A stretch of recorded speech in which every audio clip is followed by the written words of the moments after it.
서울고등법원은 이재용 삼성전자 부회장에게 1심을 깨고 징역 2년 6개월에 집행유예 4년을 선고했습니다. 1년 동안 저를 돌아볼 수 있는 소중한 시간이 되었습니다. 앞으로 더 세심하게 살피고 열심히 하겠습니다.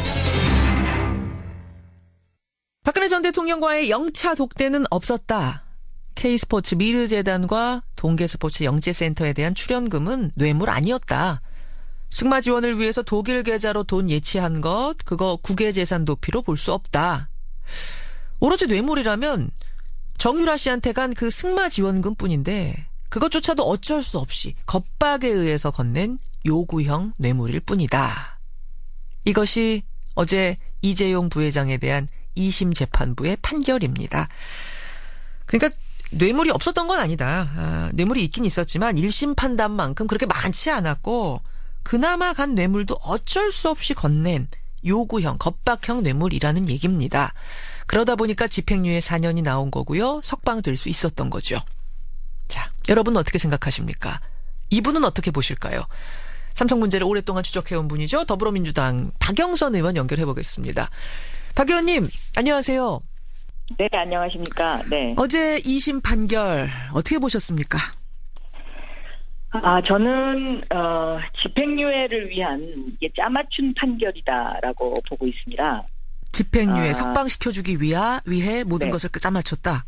네네네. 이제 거기에 가장 중요한 것이 이제 뇌물액을 36억 원으로 본 것인데요.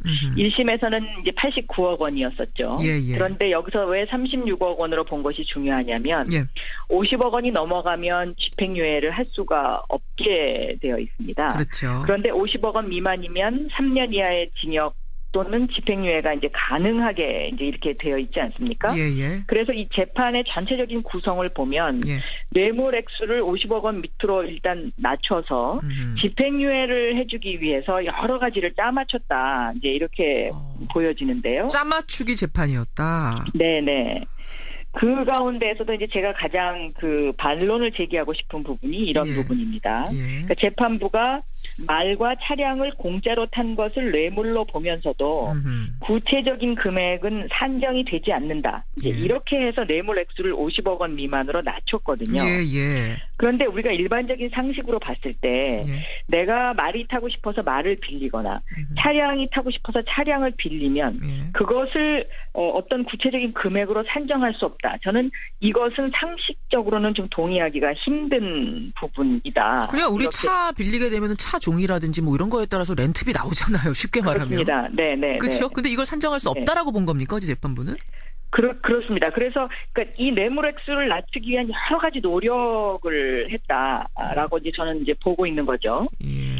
그다음에 두 번째는 이제 형량이 가장 무거운 것이 재산국외 도피죄인데요. 그렇죠. 이 재산국외 도피죄도 전부 무죄가 되지 않았습니까? 사실은 지금 2심 형량 줄어드는데 핵심이 된 게 이 국외재산 도피 혐의가 전부 무죄된 이 부분이 제일 핵심이더라고요. 그렇습니다. 네.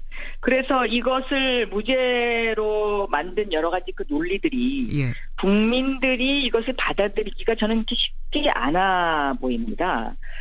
그렇기 때문에 지금 이 정영식 판사에 대한 특별감사 청원운동까지 일고 있는데 이게 밤새 상당한 그 국민들이 여기에 서명을 했더라고요. 약 4만 명 이상이 지금 서명을 하지 않았습니까? 그래서 이 재판의 후유증이 저는 조금 갈 것 같아요. 알겠습니다. 이제 왜냐하면 이 이재용 재판부를 만든 형사 13부, 이제 형사 13부에 대한 여러 가지 이제 구설수도 있는데요. 이것이 이제 양승태 대법원장이 신설한 부서이죠. 그리고 더군다나 이재용 부회장의 1심 판결이 나올 때쯤에 이제 신설된 재판부인데 여기에 이제 이 정판사가 임명이 된 거예요. 임명이 됐고 또 이 이재용의 2심과 관련된 부분이 여기에 배당이 됐고요. 그런데 이 정판사의 어떤 이제 여러 가지 지금 구설수에 오르는 것 중에 이걸 뭐 정확하게 좀 확인해 볼 필요가 있습니다만은 자유한국당 김진태 의원과 친인척 관계에 있는 것으로 지금 보여지고 있어요. 그런 이야기들이 돌더라고요. 네. 이런 여러 가지 그 정황들이 저는 상당한 앞으로의 그 법원의 위상과 권위와 그런 어떤 잣대에 있어서 여러 가지 구설수를 수반할 수밖에 없는 상황이 아닌가 이제 이렇게 보고 있습니다. 그러면 박 의원님이 의심하시기에는 이 13부라는 곳이 이번 이재용 재판을 위해서 만들어진 곳이다, 기획된 곳이다 이렇게까지도 의심이 드신단 말씀이세요? 기획된 곳이다라고는 말하기는 조금 너무 많이 나간 것 같긴 합니다만은. 예. 지난번 그 양승태 대법원장에 대한 이런저런 어떤 깨끗하지 못한 시선들이 있는 가운데에 국민들로부터 의심받을 만하다. 의심받을 만하다라는 그런 정황상. 거죠. 그리고 예. 국민들로부터 법원이 의심받지 않고 신뢰받기 위해서는 예. 이러한 구설수 있는 일을 하면 안 되고요. 알겠습니다. 또 만약에 예. 이 정판사가 정말로 지금 떠도는 소문처럼 자유한국당의 박선영 의원이라든가 김진태 의원과 그 친인척 관계에 있는 판사라면 저는 이러한 것은 스스로 제척을 하든지 법원 스스로 제척을 하든지 아니면 이런 구설수를 없애는 것이 법원 행정처가 해야 될 일이다라고 예. 저는 보고 있는 것입니다. 저희도 하여튼 확인을 좀 더 해보고 확정이 되면 이 부분 더 말씀을 드리기도 하고요. 이게 사실이라고 하면은 이건 제척해야 될 사유가 아니었는가, 의심을 낳을 만하다 이런 말씀. 자, 그렇습니다. 비판을 받을 만하죠. 네. 그러면요, 지금 삼성 측의 네. 얘기를 좀 제가 반론을 전해보겠습니다. 네. 우리는 청탁할 이유가 없었다 그 당시에. 현직 대통령이 달라고 하는데 이거 안 줄 수 있겠느냐? 우리한테는 이게 압박으로 느껴졌고 겁박으로 느껴졌기 때문에 마지못해 낸 돈이었다. 이 논리입니다. 어떻게 생각하세요? 저는 굉장히 그 대목에 분노하고 있는데요.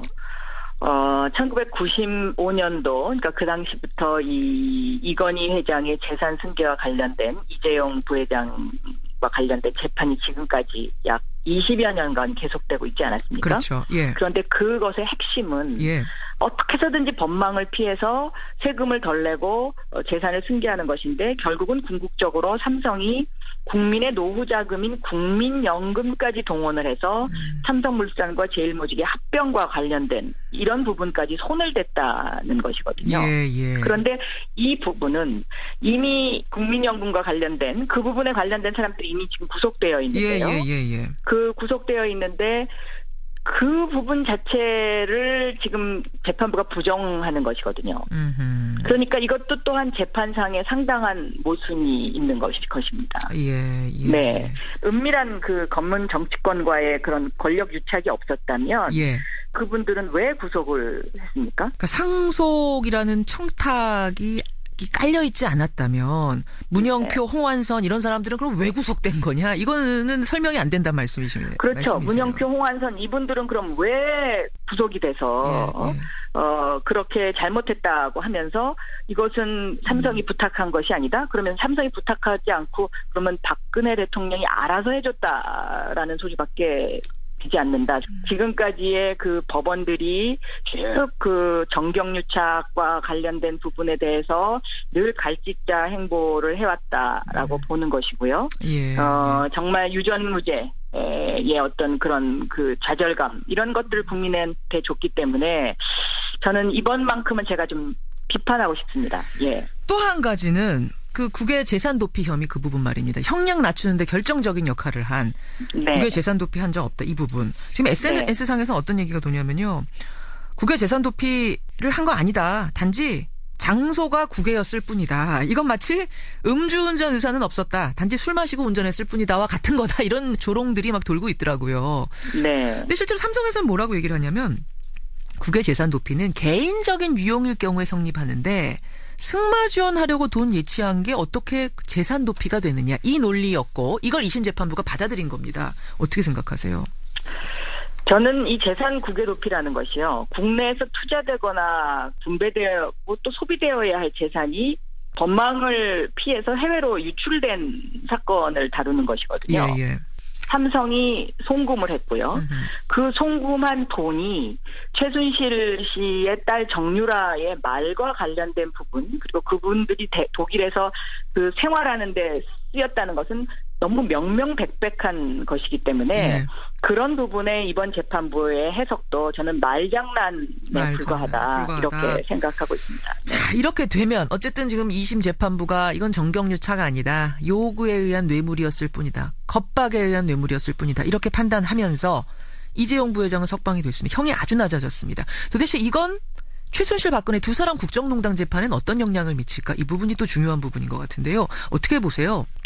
저는 오히려 이번 재판으로 인해서 박근혜 대통령에 대한 책임이 더 커졌죠. 왜 그런가요? 모든 것을 겁박에 의한 것으로 이제 해석을 했으니까요. 아하. 그렇기 때문에 그 재판과 이 재판은 저는 분리해서 생각할 수밖에 없고요. 우리는 이것을 저는 삼성과 법관의 유착, 삼법 유착이다. 이렇게 신종 사자성어를 만들려고 그러면 저는 삼법 유착이다라고 보고 있습니다. 삼법 유착. 네, 왜냐하면 판사들의 대부분이 아마 이 판결에 동의를 저는 안 할 거라고 생각하고요. 그래서 이것은 무슨 사법부의 유착이다라고까지 가기에는 좀 저는 그렇고 법관 개인의 삼성과의 유착이다. 저는 그렇게 생각합니다. 그렇게까지. 알겠습니다. 삼법 유착이란 말을 지금 하셨어요. 삼법 유착. 새로운 진짜 유행어. 삼성과 법관의 유착이죠. 일각에서는 그런 말도 하세요. 아니 우리 경제 지금 어려운데 경제 살리기 위해서라도 이런 대기업의 총수, 우리나라 최고 기업의 총수는 사실 석방되는 게 맞지 않느냐. 이런 말씀하시는 분도 계시는데 어떻게 보십니까? 그런데 아이러니하게도 삼성이 이재용 부회장과 관련 없이 지난해 최고의 수익을 내지 않았습니까? 저 감옥에 있는 그 시간 동안 353일간 네. 그러네요. 그렇기 때문에 그런 논리는 저는 타당하지 않다고 생각하고요. SK도 마찬가지입니다. SK도 재벌 총수가 오랜 시간 감옥에 있었지만 그 없는 기간 동안에 SK가 방향 설정을 오히려 잘했다라는 그런 평가를 받고 있거든요. 알겠습니다. 여기까지 오늘 평가 듣도록 하지요. 고맙습니다. 네, 감사합니다. 더불어민주당 박영선 의원이었습니다.